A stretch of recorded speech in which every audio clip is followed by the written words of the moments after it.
இன்றைய நாள் எங்களுடைய வெற்றிகரமாக 31வது டேக் கேர் வேலை திட்டமாக வேயாங்கொட பண்டாரநாயக்க மத்திய கல்லூரியில் இன்று வேலை திட்டமானது மிக சிறப்பாக நடந்து முடிந்திருக்கிறது.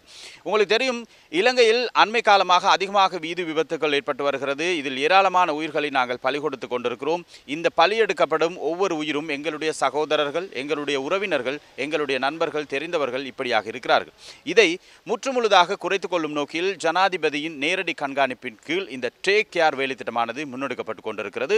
டேக் கேர் எனும் சுலோகத்தின் கீழ் ITN மற்றும் வசந்தன் டிவியால் நடத்தப்படுகின்ற இந்த நிகழ்வில் கலந்து கொண்டிருக்கிறோம். இந்நிகழ்வானது எமக்கு மிகவும் பயனளித்தது. அதன் அடிப்படையில் நாம் வந்ததிலிருந்தே வீதி விதிமுறைகள், வீதியில் வரக்கூடிய ஆபத்துக்கள், நிறைய விடயங்களை நாங்கள் தெரிந்து கொண்டோம். இன்று நாங்கள் எங்களுடைய வேயாங்கொட பண்டாரநாயக்க மத்திய கல்லூரியில் இந்த வேலை திட்டத்தை மிக சிறப்பாக நடத்தியிருந்தோம். இன்றும் இந்த வலயத்திற்குட்பட்ட 60 பாடசாலைகளை சேர்ந்த 580க்கும் அதிகமான பாடசாலை மாணவர்கள் இங்கே வந்து இந்த டேக் கேர் வேலை திட்டத்தில் கலந்து கொண்டிருந்தார்கள்.